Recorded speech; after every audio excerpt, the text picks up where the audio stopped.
ਜਿਹਨੂੰ ਉਮਰ ਕੈਦ ਹੁੰਦੀ ਆ, ਕਤਲ ਦੀ ਸਜ਼ਾ ਹੁੰਦੀ ਆ, ਉਹਨੂੰ ਪਹਿਲਾਂ ਤਾਂ 8 ਸਾਲ ਬਾਅਦ ਹੀ ਰਿਹਾਈ ਦੇ ਦਿੰਦੇ ਹੁੰਦੇ ਸੀ ਪਹਿਲਾਂ, ਫਿਰ 10 ਸਾਲ ਹੋ ਗਏ, ਫਿਰ ਵੱਧ ਤੋਂ ਵੱਧ 12 ਸਾਲ ਹੋ ਗਏ। ਮੈਂ ਸਮਝਦਾ ਗੰਦੀ ਸੋਚ ਹਿੰਦੁਸਤਾਨ ਵਿੱਚ ਬੈਠੇ ਲੋਕਾਂ ਦੀ, ਜਿਹੜੇ ਉਹਨਾਂ ਲੋਕਾਂ ਨੂੰ ਰਿਹਾ ਨਹੀਂ ਕਰ ਰਹੇ। ਸੰਵਿਧਾਨ ਦੇ ਵਿੱਚ ਸਾਰਿਆਂ ਨੂੰ ਬਰਾਬਰ ਰੱਖਣ ਦਾ, ਬੋਲਣ ਦਾ ਔਰ ਲਿਖਣ ਦਾ ਸਾਰਾ ਅਧਿਕਾਰ ਦਿੱਤਾ ਗਿਆ ਹੈ। ਲੇਕਿਨ ਮੈਂ ਸਮਝਦਾ ਹਾਂ ਕਿ ਸਿੱਖਾਂ ਨੂੰ ਜਿਹੜਾ ਸੰਵਿਧਾਨ ਵੀ ਸਿੱਖਾਂ ਵਾਸਤੇ, ਪੰਜਾਬੀਆਂ ਵਾਸਤੇ ਹੋਰ ਆ, ਔਰ ਬਹੁ ਗਿਣਤੀ ਵਾਸਤੇ ਹੋਰ ਆ, ਘੱਟ ਗਿਣਤੀ ਵਾਸਤੇ ਹੋਰ। ਅੱਜ ਜੇ ਫਾਂਸੀ ਦੇ ਫੰਦਿਆਂ 'ਤੇ ਜਾ ਕੇ ਪੁੱਛੋ ਜਾਂ ਉੱਥੇ ਕਾਲੇ ਪਾਣੀ ਦੀਆਂ ਜੇਲ੍ਹਾਂ 'ਚ ਜਾ ਕੇ ਪੁੱਛੋ ਵੀ ਤੁਹਾਡੇ ਕੌਣ ਫਾਂਸੀਆਂ ਦੇ ਝੁੱਟੇ ਸੀ, ਉਹ ਕਹਿਣਗੇ 80% ਸਿੱਖ, ਨਾਂ ਵੀ ਲਿਖ ਕੇ ਲਾਏ ਦੇ। ਤੇ ਯਾਦ ਹੋ ਗਿਆ ਤੇ ਇੱਕ ਸਰਕੂਲਰ ਕੱਢਿਆ ਗਿਆ ਤੇ ਉਹਦੇ 'ਚ ਲਿਖਿਆ ਗਿਆ DCs ਨੂੰ ਕਿ ਸਿੱਖ ਜਿਹੜੇ ਇੱਕ ਜਰੇਮ ਪੇਸ਼ਾ ਕੌਮ ਹੈ, ਦੇ ਤਿੰਨ ਤਿੱਖੀ ਨਜ਼ਰ ਰੱਖਣੀ ਚਾਹੀਦੀ। ਇਹ ਜਿਹੜੇ ਮੋਰਚੇ ਲੱਗੇ ਆ, ਇਹ ਚੰਗਾ ਹੈ, ਇਹ ਪ੍ਰੈਸ਼ਰ ਬਣੂਗਾ ਸਰਕਾਰ ਤੇ, ਬਣਨਾ ਚਾਹੀਦਾ ਔਰ ਸਾਰਿਆਂ ਨੂੰ ਸਾਥ ਦੇਣਾ ਚਾਹੀਦਾ ਮੋਰਚੇ ਦਾ। ਤੁਸੀਂ ਆਂਦੇ ਜੇ ਹਿੰਦੁਸਤਾਨ ਇੱਕ ਸਾਂਝਾ ਗੁਲਦਸਤਾ, ਉਹ ਬੜੀ ਵੱਡੀ ਡੈਮੋਕ੍ਰੇਸੀ ਆ ਔਰ ਅਸੀਂ ਵੀ ਮੰਨਦੇ ਵੀ ਹੈਗੀ ਆ, ਪਰ ਅਸੀਂ ਵੀ ਤੇ ਇਹਦੇ ਵਸਿੰਦੇ ਹੀ ਆ। ਅਸੀਂ 80% ਕੁਰਬਾਨੀਆਂ ਕੀਤੀਆਂ ਨੇ ਤੇ ਤੁਸੀਂ ਇੱਕ ਬਲਾਤਕਾਰੀ ਨੂੰ ਤੁਸੀਂ ਦੇਤੀ, ਉੱਥੋਂ ਪਰੋਲ ਦੇ ਦਿੱਤੀ, ਕਾਤਲ ਨੂੰ 90 ਦਿਨ ਦੀ ਸਜ਼ਾ ਮਾਫ਼ ਕਰ ਦਿੱਤੀ। ਇਹਨਾਂ ਦਾ ਕੀ ਕਸੂਰ ਆ? ਉਹ ਹਿੰਦੁਸਤਾਨ ਨੂੰ ਜੇ ਕਿਸੇ ਨੇ ਬਚਾ ਕੇ ਪਹਿਲਾਂ ਯਾਦ ਕਰਿਆ ਤੇ ਸਿੱਖਾਂ ਨੇ ਕਰਾਇਆ, ਜੇ ਉਹਨੂੰ ਹੁਣ ਬਚਾ ਕੇ ਰੱਖਿਆ ਤੇ ਤਾਂ ਵੀ ਸਿੱਖਾਂ ਨੇ। TV84 ਦੇ ਨਾਲ ਜੁੜੇ ਹੋ, ਮੈਂ ਰਜਿੰਦਰ ਸਿੰਘ ਸਬਰਾਜ। ਜੇ ਗੱਲ ਕੀਤੀ ਜਾਵੇ ਤਾਂ ਭਾਰਤ ਦੇ ਨਿਜ਼ਾਮ ਦੇ ਅਨੁਸਾਰ ਦਿੱਤੀਆਂ ਹੋਈਆਂ ਸਜ਼ਾਵਾਂ ਨੂੰ ਪੂਰੀਆਂ ਕਰ ਚੁੱਕੇ ਨੇ ਬੰਦੀ ਸਿੰਘਾਂ ਦਾ ਜਦੋਂ ਜ਼ਿਕਰ ਕੀਤਾ ਜਾਂਦਾ ਹੈ ਤੇ ਬੰਦੀ ਸਿੰਘਾਂ ਨੂੰ ਜੇਲ੍ਹਾਂ ਦੇ ਵਿੱਚੋਂ ਰਿਹਾ ਕਰਵਾਉਣ ਵਾਸਤੇ ਜਿੱਥੇ ਨਾਨਕ ਨਾਮ ਲੇਵਾ ਸਿੱਖ ਸੰਗਤਾਂ ਦੇ ਵੱਲੋਂ ਵੱਡਾ ਸੰਘਰਸ਼ ਕੀਤਾ ਜਾ ਰਿਹਾ ਹੈ, ਸਮੇਂ-ਸਮੇਂ ਤੇ ਵੀ ਬੰਦੀ ਸਿੰਘਾਂ ਦੇ ਹੱਕ ਦੇ ਵਿੱਚ ਆਵਾਜ਼ ਬੁਲੰਦ ਕੀਤੀ ਜਾ ਰਹੀ ਹੈ, ਤਾਂ ਉੱਥੇ ਸ਼੍ਰੋਮਣੀ ਗੁਰਦੁਆਰਾ ਪ੍ਰਬੰਧਕ ਕਮੇਟੀ ਦੇ ਵੱਲੋਂ ਵੀ ਕਿਤੇ ਨਾ ਕਿਤੇ ਬਹੁਤ ਵੱਡਾ ਕਹਿ ਸਕਦੇ ਹਾਂ ਕਿ ਇੱਕ ਸੰਘਰਸ਼ ਨੂੰ ਤਿੱਖਾ ਕਰਨ ਦਾ ਯਤਨ ਕੀਤਾ ਜਾ ਰਿਹਾ ਹੈ। ਦਸਤਖਤੀ ਮੁਹਿੰਮ ਸ਼ੁਰੂ ਕੀਤੀ ਜਾ ਰਹੀ ਹੈ ਔਰ ਨਾਲ ਹੀ ਸ਼੍ਰੋਮਣੀ ਗੁਰਦੁਆਰਾ ਪ੍ਰਬੰਧਕ ਕਮੇਟੀ ਦੇ ਵੱਲੋਂ ਵੱਡਾ ਦਾਅਵਾ ਵੀ ਕਰ ਦਿੱਤਾ ਗਿਆ ਹੈ ਕਿ UNO ਦੇ ਵਿੱਚ ਆਵਾਜ਼ ਚੁੱਕੀ ਜਾਵੇਗੀ ਬੰਦੀ ਸਿੰਘਾਂ ਨੂੰ ਜੇਲ੍ਹਾਂ ਦੇ ਵਿੱਚੋਂ ਰਿਹਾ ਕਰਵਾਉਣ ਵਾਸਤੇ।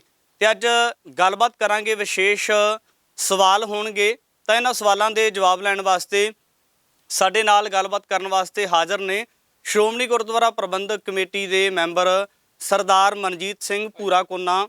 ਤਾਂ ਉਹਨਾਂ ਦੇ ਨਾਲ ਗੱਲਬਾਤ ਕਰ ਲੈਣੇ। ਭਾਈ ਮਨਜੀਤ ਸਿੰਘ ਭੂਰਾ ਕੋਨਾ ਸਾਡੇ ਨਾਲ ਨੇ, ਉਹਨਾਂ ਦੇ ਨਾਲ ਵਿਸ਼ੇਸ਼ ਗੱਲਬਾਤ, ਵਿਸ਼ੇਸ਼ ਸਵਾਲਾਂ ਦੇ ਜਵਾਬ ਲੈਣ ਦਾ ਵੀ ਯਤਨ ਕਰਦੇ। ਭਾਈ ਸਾਹਿਬ, ਸਭ ਤੋਂ ਪਹਿਲਾਂ ਸਵਾਗਤ ਹੈ ਜੀ। ਵਾਹਿਗੁਰੂ ਜੀ ਕਾ ਖਾਲਸਾ, ਵਾਹਿਗੁਰੂ ਜੀ ਕੀ ਫਤਿਹ ਜੀ। ਭਾਈ ਸਾਹਿਬ ਜੀ, ਸਭ ਤੋਂ ਪਹਿਲਾਂ ਦੱਸੋ ਕਿ ਮੁੱਢਲਾ ਸਵਾਲ ਹੈ, ਜਿਸ ਤਰੀਕੇ ਦੇ ਨਾਲ ਬੰਦੀ ਸਿੰਘਾਂ ਦੀ ਰਿਹਾਈ ਨੂੰ ਲੈ ਕੇ ਸਮੇਂ-ਸਮੇਂ ਅਨੁਸਾਰ ਸਿੱਖ ਜਥੇਬੰਦੀਆਂ ਦੇ ਵੱਲੋਂ, ਨਾਨਕ ਨਾਮ ਲੇਵਾ ਸਿੱਖ ਸੰਗਤਾਂ ਦੇ ਵੱਲੋਂ ਸੰਘਰਸ਼ ਕੀਤਾ ਜਾ ਰਿਹਾ, ਇਸ ਗੱਲ ਨੂੰ ਕਿਵੇਂ ਦੇਖਦੇ ਹੋ ਜੀ? ਵੇਖੋ, ਬੰਦੀ ਸਿੰਘਾਂ ਦੇ ਕੈਦ ਪੂਰੀ ਹੋ ਗਈ, 9 ਸਾਡੇ ਸਿੰਘ ਨੇ ਔਰ ਜਥੇਦਾਰ ਹਵਾਰਾ ਵੀ ਉਹਦੇ ਵਿੱਚ ਨੇ, ਭਾਈ ਗੁਰਦੀਪ ਸਿੰਘ ਖੈੜਾ ਵੀ ਨੇ ਔਰ ਪ੍ਰੋਫੈਸਰ ਦਵਿੰਦਰ ਸਿੰਘ, ਉਹ ਜਿੰਨੇ 9 ਸਿੰਘ ਨੇ ਸਾਰੇ ਸਾਡੇ ਨੇ, ਸਾਡੀ ਕੌਮ ਦੇ। ਔਰ ਸਾਡੀ ਕੌਮ ਵਾਸਤੇ ਉਹਨਾਂ ਨੇ ਕਿਸੇ ਟਾਈਮ 'ਤੇ ਜਜ਼ਬਾਤਾਂ ਵਿੱਚ ਹੋ ਕੇ ਪੰਥਕ ਕਾਰਜ ਜਿਹੜੇ ਕੀਤੇ ਆ ਔਰ ਉਸ ਸਮੇਂ ਦੇ ਅਨੁਸਾਰ ਲੋੜ ਵੀ ਸੀਗੀ। ਸੋ ਉਹਨਾਂ ਨੂੰ ਸਜ਼ਾ, ਉਮਰ ਕੈਦ ਦੀ ਸਜ਼ਾ ਹੋਈ ਸੀ ਅਤੇ ਉਮਰ ਕੈਦ ਦੀ ਸਜ਼ਾ ਉਹਨਾਂ ਨੇ ਕੱਟ ਲਈ। ਪਰ ਅਫਸੋਸ ਦੀ ਗੱਲ ਹੈ ਕਿ ਉਮਰ ਕੈਦ ਦੀ ਜਗ੍ਹਾ ਵੀ ਉਹਨਾਂ ਨੇ ਉਹ ਕੱਟ ਵੀ ਲਈ, ਕੈਦ ਵੀ ਕੱਟ ਲਈ, ਲੇਕਿਨ ਕਈ 30 ਸਾਲਾਂ ਤੋਂ ਅੰਦਰ ਹੈ। ਉਮਰ ਕੈਦ ਵਾਲੇ ਨੂੰ 15 ਸਾਲ, ਵੱਧ ਤੋਂ ਵੱਧ 12 ਹੁੰਦੇ ਵੈਸੇ, ਕਿਉਂਕਿ ਮੈਂ ਖੁਦ 8 ਸਾਲ ਜੇਲ੍ਹ ਕੱਟੀ ਹੈ, 5 ਸਾਲ ਜੋਧਪੁਰ ਵਾਲੀ ਅਤੇ ਬਾਕੀ ਪੰਜਾਬ ਦੀਆਂ ਵੱਖ-ਵੱਖ ਜੇਲ੍ਹਾਂ। ਔਰ ਜਿਹਨੂੰ ਉਮਰ ਕੈਦ ਹੁੰਦੀ ਆ, ਕਤਲ ਦੀ ਸਜ਼ਾ ਹੁੰਦੀ ਆ, ਉਹਨੂੰ ਪਹਿਲਾਂ ਤਾਂ 8 ਸਾਲ ਬਾਅਦ ਹੀ ਰਿਹਾਈ ਦੇ ਦਿੰਦੇ ਹੁੰਦੇ ਸੀ ਪਹਿਲਾਂ, ਫਿਰ 10 ਸਾਲ ਹੋ ਗਈ, ਫਿਰ ਵੱਧ ਤੋਂ ਵੱਧ 12 ਸਾਲ ਹੋ ਗਏ ਕਾਨੂੰਨ ਦੇ ਅਨੁਸਾਰ। ਹੁਣ ਉਹਨਾਂ ਦੀ ਤਾਂ 3 ਗੁਣਾ ਵੱਧ ਗਈ, 12 ਤੋਂ ਵੀ ਮਤਲਬ 12 ਦੂਆ 24 ਤੇ ਹੁਣ ਕਈ ਤਾਂ ਜਿਹੜੇ 30 ਸਾਲ ਹੋ ਗਏ ਗਈਆਂ ਨੂੰ। ਮੈਨੂੰ ਅਫਸੋਸ ਇਸ ਗੱਲ ਦਾ ਹੈ ਵੀ ਤੁਸੀਂ ਉਹਨਾਂ ਦਾ ਵਿਹਾਰ ਵੀ ਚੰਗਾ ਹੈ। ਇੱਕ ਤਾਂ ਹੁੰਦਾ ਨਾ ਬੰਦੇ, ਮੈਂ ਜੇਲ੍ਹ 'ਚ ਰਿਹਾ, ਜੇਲ੍ਹ ਦਾ ਜਿਹਦਾ ਵਿਹਾਰ ਚੰਗਾ ਹੋਵੇ ਨਾ, ਕੰਟੈਕਟ ਚੰਗਾ ਹੋਵੇ, ਉਹਨੂੰ ਮਤਲਬ ਲਿਖ ਦਿੰਦੇ ਉਸੇ ਵੇਲੇ ਵੀ ਇਹਦਾ ਵਿਹਾਰ ਬੜਾ ਚੰਗਾ ਹੈ ਔਰ ਬਹੁਤ ਅੱਛਾ ਰਿਹਾ ਜੇਲ੍ਹ ਦੇ ਵਿੱਚ, ਅਤੇ ਇਹਦੀ ਰਿਹਾਈ ਜਿਹੜੀ ਹੈ ਕਰ ਦੇਣੀ ਚਾਹੀਦੀ ਹੈ। ਸੁਪਰਡੈਂਟ ਜੇਲ੍ਹ ਲਿਖ ਕੇ ਦਿੰਦਾ ਔਰ ਫਿਰ SSP ਤੋਂ ਫਿਰ ਰਿਪੋਰਟ ਥੱਲੇ ਆਉਂਦੀ ਆ DC ਕੋਲੇ, ਫਿਰ ਥੱਲੇ ਜਾਂਦੀ ਹੈ, ਥਾਣੇ ਜਾਂਦੀ ਹੈ ਔਰ ਉਹ ਬੜਾ ਉਹਨਾਂ ਦਾ ਵਿਹਾਰ ਵਧੀਆ। ਪਰ ਪਤਾ ਨਹੀਂ ਕਿਹੜੀ ਸੋਚ ਹੈ, ਮੈਂ ਸਮਝਦਾ ਗੰਦੀ ਸੋਚ ਹਿੰਦੁਸਤਾਨ ਵਿੱਚ ਬੈਠੇ ਲੋਕਾਂ ਦੀ, ਜਿਹੜੇ ਉਹਨਾਂ ਲੋਕਾਂ ਨੂੰ ਰਿਹਾ ਨਹੀਂ ਕਰ ਰਹੇ। ਔਰ ਦੂਜੀ ਗੱਲ ਮੈਂ ਸਮਝਦਾ ਹਾਂ ਕਿ ਸਿੱਖਾਂ ਦਾ ਹਮੇਸ਼ਾ ਹੀ ਵਿਤਕਰਾ ਆ, ਕਿਉਂਕਿ ਸੰਵਿਧਾਨ ਦੇ ਵਿੱਚ ਸਾਰਿਆਂ ਨੂੰ ਬਰਾਬਰ ਰੱਖਣ ਦਾ, ਬੋਲਣ ਦਾ ਔਰ ਲਿਖਣ ਦਾ ਸਾਰਾ ਅਧਿਕਾਰ ਦਿੱਤਾ ਗਿਆ ਸੀ। ਲੇਕਿਨ ਮੈਂ ਸਮਝਦਾ ਹਾਂ ਕਿ ਸਿੱਖਾਂ ਨੂੰ ਜਿਹੜਾ ਸੰਵਿਧਾਨ ਵੀ ਸਿੱਖਾਂ ਵਾਸਤੇ, ਪੰਜਾਬੀਆਂ ਵਾਸਤੇ ਹੋਰ ਆ, ਔਰ ਬਹੁ ਗਿਣਤੀ ਵਾਸਤੇ ਹੋਰ ਆ, ਘੱਟ ਗਿਣਤੀ ਵਾਸਤੇ ਹੋਰ ਆ। ਕਾਨੂੰਨ ਉਹੀ ਆ, ਪਰ ਉਹ ਤਗੜੇ ਵਾਸਤੇ ਹੋਰ ਆ, ਮਾੜੇ ਵਾਸਤੇ ਹੋਰ ਆ। ਔਰ ਸਾਨੂੰ ਉਹਦੇ ਵਾਰ-ਵਾਰ ਗੁਲਾਮੀ ਦਾ ਅਹਿਸਾਸ ਜਿਹੜਾ ਕਰਾਇਆ ਜਾ ਰਿਹਾ। ਔਰ ਜਦੋਂ ਹਿੰਦੁਸਤਾਨ ਦੀ ਜੰਗੇ ਆਜ਼ਾਦੀ ਦੀ ਲੜਾਈ ਚੱਲ ਰਹੀ ਸੀ, ਤਾਂ ਉਸ ਟਾਈਮ ਦੇ ਉੱਤੇ ਬਹੁਤ ਵੱਡੀਆਂ ਕੁਰਬਾਨੀਆਂ ਜਿਹੜੀਆਂ ਨੇ ਉਹ ਸ਼੍ਰੋਮਣੀ ਅਕਾਲੀ ਦਲ ਨੇ ਦਿੱਤੀਆਂ। ਸ਼੍ਰੋਮਣੀ ਗੁਰਦੁਆਰਾ ਪ੍ਰਬੰਧਕ ਕਮੇਟੀ ਹੋਂਦ ਵਿੱਚ ਆਈ, ਔਰ ਸ਼੍ਰੋਮਣੀ ਕਮੇਟੀ ਨੇ ਵੀ ਬਹੁਤ ਵੱਡੇ ਕਾਰਜ ਜਿਹੜੇ ਸੀ ਉਹ ਖਾਲਸਾ ਪੰਥ ਦੇ ਕੀਤੇ। ਉਹ ਬੜਿਆ ਉਹਨਾਂ ਨੂੰ ਸੰਘਰਸ਼ਾਂ, ਜੰਗਾਂ, ਯੁੱਧਾਂ ਔਰ ਕਈਆਂ ਪੜਾਵਾਂ ਵਿੱਚ ਹੋ ਗਿਆ। ਅੱਜ 100 ਸਾਲ ਪੂਰਾ ਹੋ ਗਿਆ ਸ਼੍ਰੋਮਣੀ ਗੁਰਦੁਆਰਾ ਪ੍ਰਬੰਧਕ ਕਮੇਟੀ ਨੂੰ।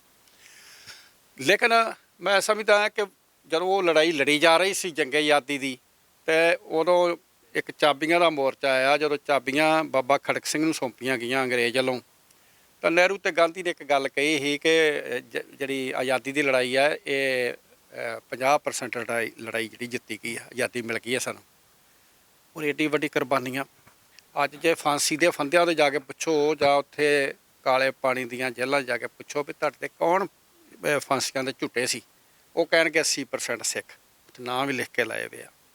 ਔਰ 80% ਕੁਰਬਾਨੀਆਂ ਪੰਜਾਬੀ ਕਰੇ, ਸਿੱਖ ਕਰੇ ਹਿੰਦੁਸਤਾਨ ਦੀ ਜੰਗ ਆਜ਼ਾਦੀ ਵਿੱਚ।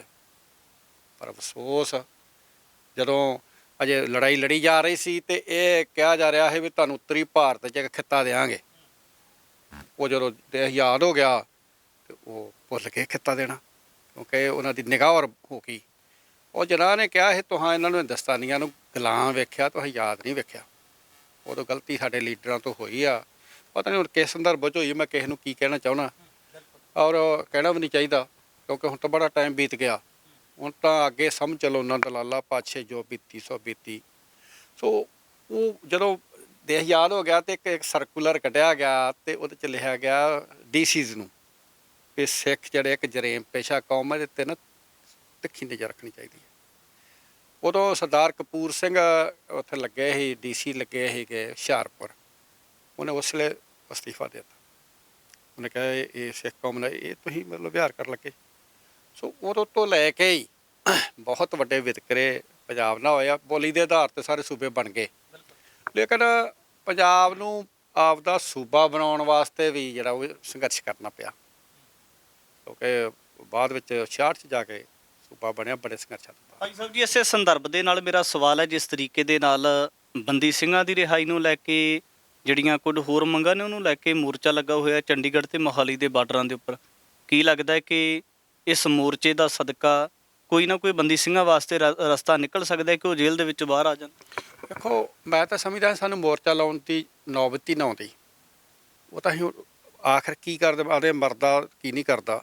ਸੋ ਸਿੱਖ ਕੌਮ ਜਿਹੜੀ ਆ ਉਹਨੇ ਮੋਰਚਾ ਉੱਥੇ ਲਾਇਆ, ਉਹ ਸਾਂਝਾ ਮੋਰਚਾ ਸਾਡਾ ਹੀ ਹੈ ਸਾਰਿਆਂ ਦਾ, ਔਰ ਸਾਰਿਆਂ ਨੂੰ ਸਾਡਾ ਫਰਜ਼ ਵੀ ਬਣਦਾ ਹੈ ਵੀ ਅਸੀਂ ਉਹਨੂੰ ਕਾਮਯਾਬ ਵੀ ਕਰੀਏ, ਔਰ ਉਹਦੇ 'ਚ ਜਾ ਵੀ ਰਹੇ ਸਾਰੇ ਸਿੰਘ। ਸੋ ਉਹਦੇ ਆਪਣੇ ਬਰਾਬਰ ਤੇ ਨਾਲ ਦੀ ਨਾਲ ਇੱਕ ਸ਼੍ਰੋਮਣੀ ਗੁਰਦੁਆਰਾ ਪ੍ਰਬੰਧਕ ਕਮੇਟੀ ਨੇ ਇੱਕ ਦਸਤਖਤੀ ਮੁਹਿੰਮ ਵੀ ਜਿਹੜੀ ਨਾ ਉਹਨਾਂ ਨੂੰ ਛਡਾਉਣ ਵਾਸਤੇ ਸ਼ੁਰੂ ਕੀਤੀ ਆ। ਕਿੰਨੇ ਕੁ ਸਾਈਨ ਹੋ ਗਏ ਦਸਤਖਤੀ ਮੁਹਿੰਮ? ਇਸ ਵੇਲੇ ਮੇਰੇ ਖਿਆਲ ਕੋਈ ਸਾਡੇ ਕੋਲ ਜਿਹੜਾ 20,000 ਲੋਕਾਂ 'ਤੇ ਸਾਈਨ ਹੋ ਗਏ ਆ, ਅਤੇ ਅਸੀਂ ਅਜੇ 10 ਜਾਂ 15,000 ਹੋਰ ਕਰਾ ਕੇ ਸਾਈਨ, ਕਿਉਂਕਿ ਹੁਣ ਨਾ ਅਸੀਂ ਉਸ ਲਹਿਰ ਨੂੰ ਪਿੰਡ ਲੈਵਲ 'ਤੇ ਲੈ ਗਏ ਆ। ਆਪਣੇ ਪਿੰਡੋਂ ਪਿੰਡੀ ਵੀ ਘਰ ਘਰ ਜਾ ਕੇ ਭਰਾਈਏ ਉਹ ਜਿਹੜੇ ਆ, ਸਕੂਲਾਂ 'ਚ ਵੀ, ਕਾਲਜਾਂ 'ਚ ਵੀ, ਘਰਾਂ 'ਚ ਵੀ, ਗਲੀ ਗਲੀ। ਮੈਂ ਆ ਥੋੜ੍ਹੇ ਦਿਨ ਹੋ ਗਏ ਭੂਰੇ ਪਿੰਡ, ਪਤਾ ਤੁਸੀਂ ਦੇਖਿਆ ਕਿ ਨਹੀਂ ਦੇਖਿਆ ਇਹਦੇ 'ਤੇ ਮੈਂ ਪਿੰਡੋਂ ਪਿੰਡੀ ਘਰ ਜਾ ਕੇ ਘਰੋਂ ਘਰੀ ਜਾ ਕੇ ਫਾਰਮ ਭਰਾਇਆ ਸੀ। ਪਿੰਡ ਲੈਵਲ 'ਤੇ ਮੁਹਿੰਮ ਨੂੰ ਲੈ ਗਏ। ਅਤੇ ਵੇਖੋ ਕੌਮ ਜਿਹੜੀ ਹੈ ਚਾਰਾਜੋਈ ਹਰ ਇੱਕ ਤਰ੍ਹਾਂ ਕਰ ਰਹੀ ਹੈ। ਸ਼੍ਰੋਮਣੀ ਕਮੇਟੀ ਦੇ ਦਿਲ 'ਚ ਵੀ UN 'ਚ ਗੱਲ ਉਠਾਈਏ, ਔਰ ਸ਼੍ਰੋਮਣੀ ਕਮੇਟੀ ਸਿੱਖਾਂ ਦੀ ਇੱਕ ਸਰਵਉੱਚ ਸੰਸਥਾ ਹੈ। ਜੇ ਕਿਸੇ ਸਿੱਖ ਨੂੰ ਕੰਡਾ ਵੀ ਚੁੱਭਦਾ ਨਾ, ਉਹਦੀ ਦਰਦ ਸ਼੍ਰੋਮਣੀ ਗੁਰਦੁਆਰਾ ਪ੍ਰਬੰਧਕ ਕਮੇਟੀ ਨੂੰ ਹੁੰਦੀ ਆ। ਸੋ ਕਈ ਲੋਕ ਅੱਜ ਸ਼੍ਰੋਮਣੀ ਕਮੇਟੀ ਨੂੰ ਮਾੜਾ ਕਹਿੰਦੇ ਆ। ਮੈਂ ਉਹਨਾਂ ਨੂੰ ਕਹਿਣਾ ਚਾਹੁੰਦਾ, ਆਪਦੀ ਜ਼ੁਬਾਨ ਬੰਦ ਰੱਖੋ, ਮੂੰਹ ਬੰਦ ਰੱਖੋ ਆਪਣਾ। ਨਹੀਂ ਇਹੋ ਜਿਹੀਆਂ ਗੱਲਾਂ ਕਰਨੀਆਂ ਚਾਹੀਦੀਆਂ। ਬੜੀਆਂ ਕੁਰਬਾਨੀਆਂ ਤੋਂ ਬਾਅਦ ਬਣੀਆਂ। ਕੱਲ੍ਹ ਨੂੰ ਇਲੈਕਸ਼ਨ ਆਉਣੀ ਆ, ਤੁਸੀਂ ਲੜ ਕੇ ਤੁਸੀਂ ਵੇਖ ਲਿਆ ਜੀ ਕਿੰਨਾ ਕਿੱਥੇ ਜਾ ਕੇ ਵਧੀਆ ਪ੍ਰਬੰਧ ਕਰ ਲੈਂਦੇ ਜੀ। ਇਲੈਕਸ਼ਨ ਹੁੰਦੀ ਆ ਹਰ 25 ਸਾਲੀ 37 ਸਾਲੀ ਸਰਕਾਰ ਕਰਾਉਂਦੀ ਆ। ਸੋ ਇਹ ਸੰਸਥਾ ਨੂੰ ਡਿਫੇਮ ਕਰਨ ਵਾਸਤੇ ਅੱਜ ਨਹੀਂ, ਬੜੇ ਲੰਮੇ ਟਾਈਮ ਤੋਂ ਇੱਕ ਦਾ ਧੜਾ ਉਹ ਖੜਾ ਖੁੜਾ ਕਰ 84 ਤੋਂ ਪਹਿਲਾਂ ਅਸੀਂ ਵੀ ਗਾਲਾਂ ਕੱਢਦੇ ਹੁੰਦੇ ਹਾਂ। ਸੱਚੀ ਗੱਲ ਕਰਨੀ ਚਾਹੀਦੀ ਆ। ਸਾਨੂੰ ਪਤਾ ਨਹੀਂ ਵੀ ਇਹ ਐਡੀ ਵੱਡੀ ਮਾਣ ਬੱਤੀ ਅਸੀਂ ਆਲ ਇੰਡੀਆ ਸਿੱਖ ਸਟੂਡੈਂਟ ਫੈਡਰੇਸ਼ਨ 'ਚ ਹਾਂ। ਅਸੀਂ ਵੀ ਕਈ ਨਾ ਜਜ਼ਬਾਤੀ ਹੋ ਕੇ ਕਹਿੰਦੇ ਹਾਂ ਸ਼੍ਰੋਮਣੀ ਕਮੇਟੀ ਕਰਦੀ ਆ। ਜਦੋਂ ਹਮਲਾ ਹੋ ਗਿਆ ਇੱਥੇ ਹਮਲਾ ਹੋ ਗਿਆ ਔਰ ਸਾਨੂੰ ਮਿਲਟਰੀ ਕੈਂਪਾਂ 'ਚ ਨੰਗਿਆਂ ਕਰਕੇ 2-2 ਮਹੀਨੇ ਰੱਖਿਆ ਗਿਆ। ਫਿਰ ਨਾਭੇ ਜੇਲ੍ਹ 'ਚ ਰੱਖਿਆ ਗਿਆ ਔਰ ਉੱਥੇ ਇੰਟਰੋਗੇਸ਼ਨਾਂ ਹੋਈਆਂ। ਔਰ ਮੈਂ ਸਮਝਦਾ ਵੀ ਅਜੇ ਕੁੱਤੇ ਨਾਲ ਵਿਹਾਰ ਚੰਗਾ ਕਰਦੇ ਹੋਣਗੇ, ਸਾਡੇ ਨਾਲ ਉਦੋਂ ਵੀ ਮਾੜਾ ਕਰਦੇ। ਦਸਤਖਤੀ ਮੁਹਿੰਮ ਸ਼ੁਰੂ ਤੇ ਕਰ ਦਿੱਤੀ। ਜਿਹੜੇ ਇਹ ਮੇਰੀ ਗੱਲ ਲੋਕਾਂ ਦੇ ਸਵਾਲ ਨੇ ਉਹ ਕਹਿੰਦੇ ਨੇ ਇਹਦਾ ਰੋਡ ਮੈਪ ਕੀ ਹੋਊ। ਨਹੀਂ, ਮੈਂ ਪਹਿਲਾਂ ਆਪਦੀ ਗੱਲ ਪੂਰੀ ਕਰਨੀ ਚਾਹੁੰਦਾ। ਔਰ ਜਦੋਂ ਅਸੀਂ ਫੜੇ ਗਏ ਸਾਡੇ ਮਗਰ ਜਾਵੇ ਕੋਈ ਨਾ, ਕਿਉਂਕਿ ਸਾਡਾ ਤਾਂ ਪਤਾ ਪੈਰੀ ਹੋ ਗਿਆ ਸੀ। ਸਾਡੇ ਮਗਰ ਗਈ ਤੇ ਸ਼੍ਰੋਮਣੀ ਗੁਰਦੁਆਰਾ ਪ੍ਰਬੰਧਕ ਕਮੇਟੀ ਗਈ। ਇਹਨਾਂ ਸਾਡੇ ਕੇਸਾਂ ਦਾ ਪ੍ਰਬੰਧ ਕੀਤਾ, ਵਕੀਲਾਂ ਦਾ ਪ੍ਰਬੰਧ ਕੀਤਾ, ਰਾਸ਼ਨ ਦਾ ਕੀਤਾ, ਇੱਥੋਂ ਆਪਣੇ ਗੱਡੀਆਂ ਦਾ ਪ੍ਰਬੰਧ ਕੀਤਾ। ਜੋਧਪੁਰ ਜੇਲ੍ਹ 'ਚ ਇੱਥੋਂ ਬੜਾ ਲੰਮਾ ਦੂਰ ਪੈਂਦੀ ਆ। ਪਹਿਲਾਂ ਨਾਭੇ ਜੇਲ੍ਹ 'ਚ ਗਏ, ਸਾਡੇ ਮਗਰ ਸਾਡੇ ਕੱਪੜੇ ਨਹੀਂ ਹੈ, ਕੱਪੜੇ ਦਿੱਤੇ ਤੇ ਰਾਸ਼ਨ ਦਿੱਤਾ। ਔਰ ਉਦੋਂ ਸਾਨੂੰ ਸਮਝ ਲੱਗੀ ਵੀ ਇਹ ਸਭ ਤੋਂ ਵੱਡੀ ਸਿੱਖਾਂ ਦੀ ਇੱਕ ਮਾਂ ਸੰਸਥਾ ਹੈ ਜਿਹਨੂੰ ਅਸੀਂ ਮਾੜਾ ਕਹਿੰਦੇ ਰਹੇ। ਅੱਜ ਵੀ ਕਈ ਲੋਕ ਕਹਿੰਦੇ ਆ, ਜਦੋਂ ਕੋਈ ਆਫਤ ਬਣੀ ਨਾ ਉਹਨਾਂ ਲੋਕਾਂ 'ਤੇ, ਫਿਰ ਉਹਨਾਂ ਨੂੰ ਯਾਦ ਆਊ ਵੀ ਸ਼੍ਰੋਮਣੀ ਕਮੇਟੀ ਕੀ ਚੀਜ਼ ਹੁੰਦੀ ਆ ਅਤੇ ਇਹਦਾ ਕੀ ਮੁੱਲ ਆ। ਔਰ ਸਾਡੇ ਘਰਾਂ ਦੇ ਵਿੱਚ ਜਿਹੜੇ ਸਾਡੇ ਘਰਦਿਆਂ ਨੂੰ ਚੜਾ ਕੇ ਉੱਥੇ ਲੈ ਕੇ ਜਾਂਦੀ ਸ਼੍ਰੋਮਣੀ ਗੁਰਦੁਆਰਾ ਪ੍ਰਬੰਧਕ ਕਮੇਟੀ। ਔਰ ਜੇ ਸ਼੍ਰੋਮਣੀ ਕਮੇਟੀ ਨਾ ਹੁੰਦੇ ਤਾਂ ਅਸੀਂ 450 ਬੰਦਾ ਹੋ ਸਕਦਾ, ਵਿੱਚੋਂ 100-200 ਬੰਦਾ ਮਰ ਵੀ ਜਾਂਦਾ ਜੇ ਸਾਡਾ ਮਗਰ ਨਾ ਕਰਦੇ। ਸੋ ਇਸ ਕਰਕੇ ਸ਼੍ਰੋਮਣੀ ਕਮੇਟੀ ਜਦੋਂ ਤੋਂ ਵੀ ਹੋਂਦ 'ਚ ਆਈ ਹੈ, ਇੱਥੇ ਫਲੱਡ ਆਉਂਦੇ ਆ, ਇੱਥੇ ਆ ਕੋਵਿਡ ਆਇਆ ਸੀ, ਲੋਕ ਘਰਾਂ 'ਚ ਵੜ ਗਏ ਸਾਰੇ, ਅਤੇ ਸ਼੍ਰੋਮਣੀ ਗੁਰਦੁਆਰਾ ਪ੍ਰਬੰਧਕ ਕਮੇਟੀ ਨੇ ਜਿਹੜੇ ਸੀ ਉਹ ਗੋਲਕਾਂ ਦੇ ਮੂੰਹ ਜਿਹੜੇ ਸੀ ਉਹ ਖੋਲ੍ਹਤੇ ਔਰ ਆਕਸੀਜਨਾਂ 'ਤੇ ਲੰਗਰ ਲਾਏ। ਔਰ ਇਕੱਲੇ ਇਹਨੇ ਨਹੀਂ, ਹੋਰ ਵੀ ਜਿੰਨੀਆਂ ਖਾਲਸਾ ਪੰਥ ਦੀਆਂ ਬਾਹਰ ਜਥੇਬੰਦੀਆਂ ਨੇ, ਖਾਲਸਾ ਏਡ ਆ ਤੇ ਹੋਰ ਵੀ ਸੰਸਥਾਵਾਂ ਨੇ, ਉਹਨਾਂ ਨੇ ਬੜੇ ਵੱਡੇ ਲੰਗਰ ਲਾਏ। ਭਾਈ ਸਾਹਿਬ, ਵਿਸ਼ੇ ਦੇ ਨਾਲ ਰਿਲੇਟਡ ਸਵਾਲ ਕਰਨਾ ਚਾਹੁੰਦਾ ਕਿ ਲੋਕਾਂ ਦੇ ਸਵਾਲ ਨੇ, ਉਹ ਕਹਿੰਦੇ ਨੇ ਕਿ ਦਸਤਖਤੀ ਮੁਹਿੰਮ ਦਾ ਜਿਹੜਾ ਰੋਡ ਮੈਪ ਹੋਊ, ਸਾਈਨ ਹੋਣਗੇ, ਵੱਧ ਤੋਂ ਵੱਧ ਲੋਕ ਸਾਈਨ ਕਰਨਗੇ, ਕਿਉਂਕਿ ਨਾਨਕ ਨਾਮ ਲੇਵਾ ਸਿੱਖ ਤਾਂ ਚਾਹੁੰਦੇ ਨੇ ਕਿ ਰਿਹਾਈ ਹੋਣੀ ਚਾਹੀਦੀ ਹੈ, ਤਾਂ ਜਿੰਨੀ ਵੀ ਆਵਾਮ ਹੈ, ਹਰ ਵਰਗ ਦੇ ਲੋਕ ਚਾਹੁੰਦੇ ਨੇ ਕਿ ਸਜ਼ਾਵਾਂ ਪੂਰੀਆਂ ਹੋਣ ਦੇ ਬਾਵਜੂਦ ਰਿਹਾਈ ਕਿਉਂ ਨਹੀਂ ਕੀਤੀ ਜਾਈ, ਰਿਹਾਈ ਹੋਣੀ ਚਾਹੀਦੀ ਹੈ। ਤੇ ਕੀ ਲੱਗਦਾ ਕਿ ਦਸਤਖਤੀ ਮੁਹਿੰਮ ਦੇ ਵੱਧ ਤੋਂ ਵੱਧ ਸਾਈਨ ਕਰਵਾ ਕੇ ਇਹਦਾ ਅੱਗੇ ਰੋਡ ਮੈਪ ਕੀ ਹੋਊਗਾ? ਇਹ ਸਾਰੇ ਲੈ ਕੇ ਜਾਵਾਂਗੇ ਹਿੰਦੁਸਤਾਨ ਦੇ ਰਾਸ਼ਟਰਪਤੀ ਕੋਲੇ, ਪ੍ਰਧਾਨ ਮੰਤਰੀ ਕੋਲੇ ਔਰ ਗ੍ਰਹਿ ਮੰਤਰੀ ਕੋਲੇ। ਔਰ ਜਿੱਥੇ ਗੱਲ ਨਾ ਸੁਣੀ ਫਿਰ UN 'ਚ ਲੈ ਕੇ ਜਾਵਾਂਗੇ ਵੀ ਇੰਨਾ ਮੁਲਕ ਜਿਹੜਾ ਹੈ ਉਹਨਾਂ ਦੇ ਨਾਲ ਉਹ ਲਿਖਤੀ ਤੌਰ 'ਤੇ ਉਹਨਾਂ ਦਿੱਤਾ ਵੀ ਸਾਡੇ ਬੰਦੇ ਜਿਹੜੇ ਆ ਇਹ ਗੈਰ ਕਾਨੂੰਨੀ ਰੱਖੇ ਗਏ ਆ। ਔਰ ਹਿਊਮਨ ਰਾਈਟਸ ਕੋਲੇ ਲੈ ਕੇ ਜਾਵਾਂਗੇ। ਜਿਹੜੀ ਸਾਡੀ ਰਿਹਾਈ ਹੋਈ ਸੀ ਜੋਧਪੁਰ ਜੇਲ੍ਹ 'ਚੋਂ, ਸਾਡੀ ਅਮਰੀਕਾ ਦੇ ਹਿਊਮਨ ਰਾਈਟਸ ਨੇ ਕਰਾਈ, ਸਾਡੀ ਇੱਥੋਂ ਨਹੀਂ ਹੋਈ ਉਹ ਰਿਹਾਈ। ਸਾਡੀ ਰਿਹਾਈ ਜਿਹੜੀ ਆ ਬਾਹਰਲਾ ਇੱਕ ਵਫਦ ਆਇਆ ਸੀ, ਉਹਨਾਂ ਕਿਹਾ ਤੁਸੀਂ 400 ਬੰਦਾ ਤੇ ਕੇਸ ਨਹੀਂ ਚਲਾਇਆ, ਉਹਨਾਂ 5 ਸਾਲ ਐਵੇਂ ਰੱਖਿਆ, ਤੁਸੀਂ ਕਾਹਦੇ ਲਈ ਰੱਖਿਆ ਜੀ? ਰਾਤ ਸਾਨੂੰ ਬਾਹਰ ਕੱਢਿਆ ਫੜ ਕੇ, ਸਾਨੂੰ ਪਤਾ ਵੀ ਨਹੀਂ ਸੀ। ਸੋ ਇਹ ਜਿਹੜਾ ਐਡਾ ਪ੍ਰੈਸ਼ਰ ਸਾਨੂੰ ਬਿਲਡਅਪ ਕਰਨ ਵਾਸਤੇ ਸਾਰੀ ਕੌਮ ਨੂੰ ਕਰਨਾ ਪੈਣਾ। ਉਹ ਮੋਰਚਾ ਲੱਗਾ, ਉਹ ਵੀ ਇੱਕ ਪ੍ਰੈਸ਼ਰ ਆ। ਪਹਿਲਾਂ ਬਰਗਾੜੀ ਵੀ ਲੱਗਾ ਸੀ, ਉਹਦਾ ਤਾਂ ਕੁਛ ਬਾਅਦ 'ਚ ਬਣਿਆ ਕੁਛ ਨਹੀਂ ਗਾ। ਸੋ ਇਹ ਜਿਹੜੇ ਮੋਰਚੇ ਲੱਗੇ ਆ ਇਹ ਚੰਗਾ ਹੈ, ਇਹ ਪ੍ਰੈਸ਼ਰ ਬਣੂਗਾ ਸਰਕਾਰ 'ਤੇ, ਬਣਨਾ ਚਾਹੀਦਾ ਔਰ ਸਾਰਿਆਂ ਨੂੰ ਸਾਥ ਦੇਣਾ ਚਾਹੀਦਾ ਮੋਰਚੇ ਦਾ। ਔਰ ਮੈਂ ਵੀ ਇਹੀ ਮੋਰਚੇ ਦਾ ਨਾਲ ਸਹਿਮਤ ਹਾਂ, ਸਾਰੀ ਸ਼੍ਰੋਮਣੀ ਕਮੇਟੀ ਵੀ ਸਹਿਮਤ ਆ, ਅਕਾਲੀ ਦਲ ਵੀ ਸਾਰਾ ਸਹਿਮਤ ਆ, ਕਿਉਂਕਿ ਵੱਖੋ ਵੱਖਰੇ ਲੜਾਈ ਦੇ ਇੱਕ ਟੈਕਟਿਕਸ ਹੁੰਦੇ ਆ। ਅਸੀਂ ਤਾਂ ਬਹੁਤ ਤਗੜੀ ਲੜਾਈ ਲੜੀ ਆ 1984 ਦੀ। ਇਹ ਜਿਹੜੀ ਸਰਕਾਰਾਂ ਬੜੀਆਂ ਛਾਤਰ ਹੁੰਦੀਆਂ, ਬੜੀਆਂ ਏਜੰਸੀਆਂ ਨੇ, ਕਈ ਏਜੰਸੀਆਂ ਉੱਥੇ ਵੀ ਆਣ ਕੇ ਬਹਿ ਜਾਂਦੀਆਂ ਹੁੰਦੀਆਂ ਨੇ। ਸਾਡੇ ਸੰਘਰਸ਼ 'ਚ ਵੀ ਅਸੀਂ 84 ਤੋਂ ਪਹਿਲਾਂ ਵੜ ਗਈਆਂ ਸੀ, ਇੱਥੇ ਵੜ ਗਈਆਂ ਸੀ, ਪਤਾ ਨਹੀਂ ਲੱਗਦਾ। ਉਹਦਾ ਗਾਤਰਾ ਵੀ ਸਾਡੇ ਨਾਲੋਂ ਚੌੜਾ ਹੁੰਦਾ, ਉਹਦਾ ਦਾੜਾ ਬੜਾ ਪ੍ਰਕਾਸ਼ ਹੁੰਦਾ, ਪੱਗ ਬੜੀ ਸੋਹਣੀ ਬਣਦਾ। ਅਸੀਂ ਸਮਝਦੇ ਵੀ ਇਹ ਵਿਚਾਰਾ ਸਾਡਾ ਉਹ ਏਜੰਸੀ ਨੇ ਖਰੀਦਿਆ ਹੁੰਦਾ, ਉਹ ਨਾਰੇ ਖਾਲਿਸਤਾਨ ਤੋਂ ਜ਼ਿਆਦਾ ਮਾਰੂਗਾ, ਉਹ ਜ਼ਿਆਦਾ ਆਖੂਗਾ ਗੁਲਾਮੀ ਆ ਗਈ ਇੱਥੇ, ਕਰਨਾ ਕੁਛ ਨਹੀਂ। ਜਿਹੜੇ ਗਰਜਦੇ ਨੇ ਨਾ, ਅੱਜ ਤੱਕ ਮੈਂ ਬਰਸਦੇ ਨਹੀਂ ਗਏ ਦੇਖੇ। ਜੇ ਕੋਈ ਲੜਿਆ ਇੱਥੇ ਸੰਤ ਜਰਨੈਲ ਸਿੰਘ ਖਾਲਸਾ ਭਿੰਡਰਾਂਵਾਲਾ ਲੜਿਆ, ਭਾਈ ਅਮਰੀਕ ਸਿੰਘ ਲੜਿਆ, ਜਿਹੜਾ ਪ੍ਰਧਾਨ ਸੀ ਆਲ ਇੰਡੀਆ ਸਿੱਖ ਸਟੂਡੈਂਟ ਫੈਡਰੇਸ਼ਨ ਦਾ। ਇੱਥੇ ਮੈਂ ਭੱਜਦੇ ਵੇਖੇ, ਇੱਥੋਂ ਬਾਹਾਂ ਖੜੀਆਂ ਕਰਦੇ ਵੇਖੇ, ਜਿਹੜੇ ਬਹੁਤੇ ਰੌਲਾ ਪਾਉਂਦੇ ਸੀ ਨਾ ਭੱਜੇ ਇੱਥੋਂ ਦਰਬਾਰ ਸਾਹਿਬ 'ਚੋਂ। ਮੈਂ ਗਵਾਹ ਬੈਠਾ। ਮੈਂ ਉਹਨਾਂ ਲੋਕਾਂ ਨੂੰ ਕਹਿਣਾ ਚਾਹੁੰਦਾ, ਵੇਖੋ ਕਿਸੇ ਸੰਸਥਾ ਨੂੰ ਮਾੜਾ, ਸਾਡੀ ਤਾਂ ਲੜਾਈ ਸੈਂਟਰ ਨਾਲ। ਤੁਸੀਂ ਗਾਣਾ ਹਾਫੀ ਦੀ ਕੱਢੀ ਜਾਂਦੇ। ਇੱਕ ਦਿਨ ਮੇਰੇ ਖਿਆਲ ਭਾਈ ਅਮਰਤਪਾਲ ਸਿੰਘ ਜੀ ਤੇ ਉਹ ਜਿਹੜਾ ਹੈਗਾ ਭਾਈ ਵਡਾਲਾ ਸਾਹਿਬ, ਉਹ ਲੜ ਪਏ। ਇਹ ਕੀ ਜਿਹੜੀ ਕੌਮ 'ਚ ਡਿਸਪਲਿਨ ਨਹੀਂ, ਜਿਹੜੇ ਘਰ 'ਚ ਡਿਸਪਲਿਨ ਨਹੀਂ, ਜਿਹੜੀ ਪਾਰਟੀ ਡਿਸਪਲਿਨ ਨਹੀਂ, ਉਹ ਫੇਲ ਹੋ ਜਾਂਦੀਆਂ। ਮੈਂ ਵੇਖੀਆਂ ਆਲ ਇੰਡੀਆ ਸਿੱਖ ਸਟੂਡੈਂਟ ਫੈਡਰੇਸ਼ਨ, ਜਦੋਂ ਮੈਂ ਪ੍ਰੈਜ਼ੀਡੈਂਟ ਸੀਗਾ ਅਤੇ ਮੈਨੂੰ ਜੋਧਪੁਰ ਜੇਲ੍ਹ 'ਚੋਂ ਮੇਰੀ ਉੱਥੇ ਸੈਂਟਰ 'ਚ ਗੱਲ ਕਰਾਈ। ਸੈਂਟਰ 'ਚ ਰਾਜੀਵ ਗਾਂਧੀ ਨੇ 4 ਮੀਟਿੰਗਾਂ ਕਰਾਈਆਂ, 4 ਫੈਡਰੇਸ਼ਨ ਦੀ ਐਡੀ ਤਾਕਤ ਸੀ।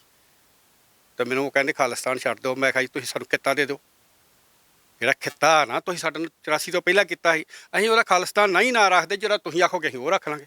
ਮੈਂ ਨਹਿਰੂ ਤੇ ਗਾਂਧੀ ਨੇ ਕਿਹਾ ਤੁਹਾਨੂੰ ਉੱਤਰੀ ਭਾਰਤ ਸਿੱਖਾਂ ਨੂੰ ਖਿੱਤਾ ਦੇਵਾਂਗੇ। ਔਰ ਐਡੀ ਸ਼ਕਤੀ ਹੀ ਤਕੜੀ ਫੈਡਰੇਸ਼ਨ ਦੀ। ਬਾਅਦ 'ਚ ਏਜੰਸੀਆਂ ਨੇ ਉਹਨੂੰ ਖੈਰੂ ਖੈਰੂ ਕੀਤਾ, ਟਕਸਾਲ ਨੂੰ ਕੀਤਾ। ਤੁਹਾਡੇ ਸਾਹਮਣੇ ਹੀ ਆ, ਟਕਸਾਲ ਤੇ ਫੈਡਰੇਸ਼ਨ ਨੇ ਹੀ ਲੜਾਈ ਲੜੀ ਸੀ, ਜਾਂ ਲੜੀ ਸੀ ਸਾਡੇ ਨਾਲ ਬੱਬਰ ਖਾਲਸਾ ਨੇ।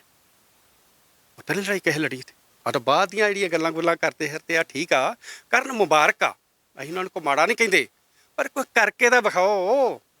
ਕੋਈ ਕਰੋਗੇ ਤਾਂ ਫੇਰ ਹੀ ਆ, ਜੇ ਕਰਕੇ ਵਿਖਾਉਂਦੇ ਨਹੀਂ ਕਿਸੇ ਨੂੰ ਕੁਛ, ਗੱਲਾਂ ਨਾਲ ਗੱਲ ਨਹੀਂ ਜੇ ਬਣਨੀ। ਭਾਈ ਸਾਹਿਬ ਜੀ, ਅਖੀਰ ਦੇ ਵਿੱਚ ਮੇਰਾ ਸਵਾਲ ਵਿਚਾਲੇ ਹੈ ਕਿ UN ਤੱਕ ਤੁਸੀਂ ਅਪਰੋਚ ਕਰੋਗੇ, ਜਿਹੜੇ ਦਸਤਖਤੀ ਮੁਹਿੰਮ ਸ਼ੁਰੂ ਕੀਤੀ ਉੱਥੋਂ ਤੱਕ ਲੈ ਕੇ ਜਾਓਗੇ, ਤੇ ਕਿਤੇ ਨਾ ਕਿਤੇ ਜਿਹੜੇ ਬੁੱਧੀਜੀਵੀ ਨੇ ਉਹਨਾਂ ਦੇ ਸਵਾਲ ਇਹ ਵੀ ਨੇ ਕਿ ਜਿਹੜਾ UN ਹੈ ਉਹ ਵੀ ਭਾਰਤੀ ਹਕੂਮਤ ਦੇ ਕਿਤੇ ਨਾ ਕਿਤੇ ਪ੍ਰਭਾਵ ਦੇ ਹੇਠ ਨਜ਼ਰ ਆਉਂਦਾ ਹੈ। ਵੇਖੋ ਉਹ ਤਾਂ ਫਿਰ ਆਪਾਂ ਤੁਸੀਂ ਵੀ ਤਾਂ ਪ੍ਰਭਾਵ ਥੱਲੇ ਜੇ, ਆਪਾਂ ਜਿੰਨੇ ਬੈਠੇ ਫਿਰ ਆਪਾਂ ਸਾਰੇ ਉਹਦੀ ਹਕੂਮਤ ਦੇ ਪ੍ਰਭਾਵ ਥੱਲੇ ਹੀ ਆ।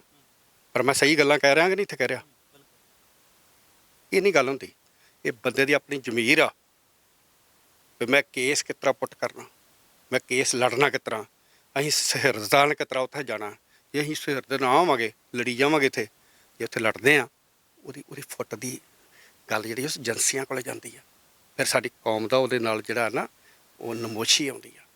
ਲੋੜ ਸਿਰਫ ਇੱਕ ਮਤ ਹੋ ਕੇ, ਕਿਉਂਕਿ ਬਾਕੀ ਮੁੱਦੇ ਛੱਡੋ, ਉਹਨਾਂ ਰਿਆ ਕਰਨ ਦਾ ਇੱਕੋ ਹੀ ਸਾਡਾ ਟਾਰਗੇਟ ਹੋਵੇ। ਜਦੋਂ ਪੁੱਛਿਆ ਦੁਰਯੋਧਨ ਨੂੰ ਤੈਨੂੰ ਕੀ ਦੀਦਾ, ਪਰ ਮੈਨੂੰ ਸਿਰਫ ਅੱਖ ਹੀ ਦੀਦੀ ਹੈ ਜਿਹਦੇ 'ਚ ਮੈਂ ਉਹ ਮਾਰਨਾ, ਤੀਰ ਮਾਰ। ਅਸੀਂ ਉਹ ਅੱਖ ਤੋਂ ਪਾਸੇ ਤੁਰੇ ਫਿਰਦੇ ਹਾਂ। ਮੈਂ ਤੁਹਾਨੂੰ ਮਾੜਾ ਕਹੀ ਜਾਂਦਾ, ਤੁਸੀਂ ਮੈਨੂੰ ਕਹੀ ਜਾਂਦੇ ਜੇ। ਇੱਕ ਆ ਵਟਸਐਪ ਜਿਹਾ ਆ ਗਿਆ, ਜਿਹਦੀ ਮਾਂ ਨੂੰ ਕੋਈ ਮਕਾਉਣੇ ਨਹੀਂ ਖੜਦਾ, ਉਹ ਸੁੱਖ 'ਤੇ ਉੱਠ ਕੇ ਬੁਰਸ਼ ਮੇਹਾ ਬਾਅਦ 'ਚ ਕਰਦੇ ਆ, ਉਹ ਦੂਜੇ ਨੂੰ ਗਾਲਾਂ ਕੱਢੀ ਜਾਂਦਾ, ਕੋਈ ਤੀਜੇ ਨੂੰ ਕੱਢੀ ਜਾਂਦਾ। ਮੈਂ ਸਾਰੇ ਵੀਰਾਂ ਨੂੰ ਅਪੀਲ ਕਰਨਾ ਚਾਹੁੰਦੇ ਹਾਂ, ਲੜਾਈ ਲੜੋ, ਮੁਬਾਰਕ, ਸਾਰੇ ਚੰਗੇ ਆ, ਮੈਂ ਕਿਸੇ ਨੂੰ ਮਾੜਾ ਨਹੀਂ ਕਹਿੰਦਾ। ਇੱਕ ਮੁੱਠ ਹੋਇਆ ਤੋਂ ਬਗੈਰ ਆਵੇ ਨਾ, ਇਹ ਇਕੱਲਾ ਇਕੱਲਾ ਹੋਊ ਨਾ, ਮਰੋੜ ਦੇਣੀ ਇਹਨਾਂ। ਜੇ ਘਸੁੰਨ ਬਣ ਜੂਗਾ, ਸ਼ਕਤੀ ਬਣ ਜੂਗੀ, ਅਸੀਂ ਅਗਲੇ ਦੇ ਮੂੰਹ 'ਤੇ ਮਾਰਨ ਜੋਗੇ ਹੋਵਾਂਗੇ। ਇੱਕ ਮੁੱਠ ਹੋਊ, ਔਰ ਬੰਦੀ ਸਿੰਘਾਂ ਦਾ ਕੋਈ ਕਸੂਰ ਨਹੀਂ ਹੈ, ਕੋਈ ਕਸੂਰ ਨਹੀਂ। ਕਸੂਰ ਆ ਪਿਓ ਸਿੱਖ ਨਾਲ ਨਾ ਲੱਗਦਾ, ਕਸੂਰ ਸਿੱਖ। ਸੋ ਉਹਨਾਂ ਨੂੰ ਬਿਨਾਂ ਕਿਸੇ ਦੇਰੀ ਤੋਂ ਰਿਆ ਕਰਨਾ ਚਾਹੀਦਾ। ਔਰ ਮੈਂ ਸੈਂਟਰ ਸਰਕਾਰ ਨੂੰ ਕਹਿਣਾ ਚਾਹੁੰਦਾ, ਉਹਨਾਂ ਦੇ ਅੰਨੇ ਤੇ ਬੋਲੇ ਜਿਹੜੇ ਕੰਨ ਨੇ, ਮੋਦੀ ਉਹਨਾਂ ਦੇ, ਅਮਿਤ ਸ਼ਾਹ ਉਹਨਾਂ ਦੇ, ਮੈਂ ਨਾ ਹਿੰਦੁਸਤਾਨ 'ਚ ਕਾਨੂੰਨ ਤੱਕ ਕਰ ਦਿਓ। ਤੁਸੀਂ ਆਂਦੇ ਜੇ ਹਿੰਦੁਸਤਾਨ ਇੱਕ ਸਾਂਝਾ ਗੁਲਦਸਤਾ, ਉਹ ਬੜੀ ਵੱਡੀ ਡੈਮੋਕ੍ਰੇਸੀ ਆ, ਔਰ ਅਸੀਂ ਵੀ ਮੰਨਦੇ ਵੀ ਹੈਗੀ ਆ, ਪਰ ਅਸੀਂ ਵੀ ਤੇ ਇਹਦੇ ਵਸਿੰਦੇ ਹੀ ਆ। ਅਸੀਂ 80% ਕੁਰਬਾਨੀਆਂ ਕੀਤੀਆਂ ਨੇ, ਤੇ ਤੁਸੀਂ ਇੱਕ ਬਲਾਤਕਾਰੀ ਨੂੰ ਤਾਂ ਤੁਸੀਂ ਦੇਤੀ ਆ, ਉੱਥੋਂ ਪੈਰੋਲ ਦੇ ਦਿੱਤੀ, ਕਾਤਲ ਨੂੰ 90 ਦਿਨ ਦੀ ਸਜ਼ਾ ਮਾਫ਼ ਕਰਤੀ। ਇਹਨਾਂ ਦਾ ਕੀ ਕਸੂਰ ਆ, ਕੀ ਕਸੂਰ ਆ ਦੱਸੋ ਨਾ। ਸੋ ਉਹਨਾਂ ਨੂੰ ਮੈਂ ਕਹਿਣਾ ਚਾਹੁੰਦਾ, ਆਪਣੇ ਕੰਨ ਤੇ ਅੱਖਾਂ ਖੋਲੋ। ਤੁਹਾਨੂੰ ਜਨਤਾ ਨੇ ਬਣਾਇਆ ਜੇ, ਜਨਤਾ ਨੇ ਬਣਾਇਆ, 24 'ਚ ਫੇਰ ਨਖੇੜੇ ਹੋ ਜਾਣੇ ਨੇ। ਤੇ ਇਹਨਾਂ ਸਿੰਘਾਂ ਨੂੰ ਛੱਡੋ, ਇਹਨਾਂ ਦੀਆਂ ਬੜੀਆਂ ਕੁਰਬਾਨੀਆਂ ਨੇ। ਔਰ ਜੇ ਸਿੱਖ ਪੰਜਾਬ ਦੇ ਵਿੱਚ ਸਿੱਖ ਨਾਲ ਇੱਥੇ ਹੋਏ, ਹਿੰਦੁਸਤਾਨ ਨੂੰ ਵੀ ਖਤਰਾ ਹੋਊਗਾ। ਪਾਕਿਸਤਾਨ ਬੜਕਾਂ 'ਚ ਨਹੀਂ ਨਾ ਮਾਰਦਾ ਗੋਂ, ਉਹ ਸਿੱਖਾਂ ਕਰਕੇ ਨਹੀਂ ਮਾਰਦਾ। ਜੋ ਪਰ ਚਾਈਨਾ ਹੈ, ਚਾਈਨਾ 'ਚ ਉਧਰ ਕੁੱਟੇ ਨਾ ਆਪਣੇ ਸਿੱਖਾਂ ਨੇ ਫੜ ਕੇ, ਹੋਰ ਕਿਸੇ ਨੇ ਕੁੱਟੇ ਨਹੀਂ, ਫਿਰ ਆਪਣੇ ਸਿੱਖਾਂ ਨੇ ਕੁੱਟਿਆ ਨਾ ਫੜ ਲਓ। ਹੁਣ ਮੈਂ ਕਹਿ ਨਹੀਂ ਸਕਦਾ, ਗਾਲਾਂ ਵੀ ਕੱਢੀਆਂ। ਉਹ ਇਹ ਹਿੰਦੁਸਤਾਨ ਨੂੰ ਜੇ ਕਿਸੇ ਨੇ ਬਚਾ ਪਹਿਲਾਂ ਯਾਦ ਕਰਿਆ ਤਾਂ ਸਿੱਖਾਂ ਨੇ ਕਰਿਆ, ਜੇ ਉਹਨੂੰ ਹੁਣ ਬਚਾ ਕੇ ਰੱਖਿਆ ਤਾਂ ਵੀ ਸਿੱਖਾਂ ਨੇ। ਮੈਂ 65 ਦੀ ਲੜਾਈ ਵੇਖੀ, ਮੇਰਾ ਪਿੰਡ, ਤੁਹਾਡਾ ਪਿੰਡ ਇੱਧਰ ਸਭਰਾ, ਮੇਰਾ ਪਿੰਡ ਭੂਰੇ ਆ। ਮੈਂ 65 ਦੀ ਵੇਖੀ, ਮੈਂ 71 ਦੀ ਵੇਖੀ, ਤੇ ਭਈਏ ਭੱਜ ਗਏ ਸੀ ਜਿਹੜੇ ਮਦਰਾਸੀ ਆਏ ਸੀ ਨਾ ਇੱਥੇ ਯੂਨਿਟ, ਉਹ ਮੈਂ ਆਪਦੀ ਅੱਖੀ ਭੱਜਦੇ ਵੇਖੇ। ਔਰ ਆਖਣ ਸਾਨੂੰ ਦੇ ਦਿਓ, ਦੂਜੇ ਕੱਪੜੇ ਦੇ ਦਿਓ, ਜਿਹੜੇ ਆ ਸਿਵਲ ਵਾਲੇ ਆ, ਤੇ ਆਪਣੇ ਸਾਡੀਆਂ ਵਰਦੀਆਂ ਲੈ ਲਓ। ਇਹ ਮੈਂ 65 'ਚ ਤੇ 71 'ਚ ਆਪਦੀਆਂ ਅੱਖਾਂ ਨਾਲ ਵੇਖਿਆ। ਫਿਰ ਜਦੋਂ ਸਿੱਖ ਫੌਜ ਆਈ, ਫਿਰ ਉਹਨਾਂ ਕੁੱਟ ਕੇ ਤੇ ਫਿਰ ਉਹ ਪਰੇ ਕਸੂਰ ਜਾ ਕੇ ਉਹਨਾਂ ਨੂੰ ਸਾਡਾ ਪਿੰਡ ਕਬਜ਼ੇ 'ਚ ਆ ਗਿਆ ਸੀ, ਖੇਮਕਰਨ ਨੂੰ ਕਬਜ਼ੇ 'ਚ ਆ ਗਿਆ ਸੀ। ਫਿਰ ਛਡਾਇਆ ਕਹਿੰਦੇ ਉਹ ਜਨਰਲ ਹਰਬਖਸ਼ ਸਿੰਘ ਹੋਣੀ, ਜਿਹੜੇ ਇੱਥੇ ਜਰਨੈਲ ਸੀ, ਇਹਨਾਂ ਦਾ ਤਾਂ ਇਰਾਦਾ ਵੀ ਆ ਹਰੀਕਾ ਦਾ ਹੈਡ ਬਣਾ ਦਿਓ ਅਗਲੇ ਦਾ, ਇੱਥੇ ਜਿਹੜਾ ਹੈ ਉਹ ਇੱਧਰਲਾ ਛੱਡ ਹੀ ਦਿਓ। ਉਹਨੇ ਇਹ ਸਿੱਖਾਂ ਦਾ ਇੱਥੇ ਕੇਂਦਰ ਆ, ਇਹ ਨਹੀਂ ਛੱਡਿਆ ਜਾ ਸਕਦਾ। ਸੋ ਇਸ ਕਰਕੇ ਬੜੀਆਂ ਵੱਡੀਆਂ ਲੜਾਈਆਂ ਹੀ ਲੜੀਆਂ। ਬੰਦੀ ਸਿੰਘਾਂ ਦੀ ਰਿਹਾਈ ਨੂੰ ਲੈ ਕੇ ਸ਼੍ਰੋਮਣੀ ਗੁਰਦੁਆਰਾ ਪ੍ਰਬੰਧਕ ਕਮੇਟੀ ਦੇ ਵੱਲੋਂ ਵੱਡਾ ਅਪਰੋਚ ਕਰਨ ਦਾ ਦਾਅਵਾ ਕੀਤਾ ਜਾ ਰਿਹਾ। ਤਾਂ ਆਉਣ ਵਾਲੇ ਸਮੇਂ ਦੇ ਵਿੱਚ ਦੇਖਣਾ ਹੋਵੇਗਾ ਕਿ ਜਿਸ ਤਰੀਕੇ ਦੇ ਨਾਲ ਨਾਨਕ ਨਾਮ ਲੇਵਾ ਸਿੱਖ ਸੰਗਤਾਂ ਬੰਦੀ ਸਿੰਘਾਂ ਦੀ ਰਿਹਾਈ ਨੂੰ ਲੈ ਕੇ ਯਤਨਸ਼ੀਲ ਨੇ, ਤਾਂ ਹੋਰ ਕਿਸ ਤਰ੍ਹਾਂ ਦੀ ਚਾਰਾਜਾਈ ਉਸ ਰਿਹਾਈ ਵਾਸਤੇ ਕੀਤੀ ਜਾਂਦੀ ਹੈ। ਭਵਿੱਖ ਦੇ ਵਿੱਚ ਵੀ ਇਸ ਤਰ੍ਹਾਂ ਦੀਆਂ ਤਮਾਮ ਸ਼ਖਸੀਅਤਾਂ ਨੂੰ ਤੁਹਾਡੇ ਦਰਮਿਆਨ ਲੈ ਕੇ ਹਾਜ਼ਰ ਹੋਵਾਂਗੇ। ਧੰਨਵਾਦ। ਵਾਹਿਗੁਰੂ ਜੀ ਕਾ ਖਾਲਸਾ, ਵਾਹਿਗੁਰੂ ਜੀ ਕੀ ਫਤਿਹ।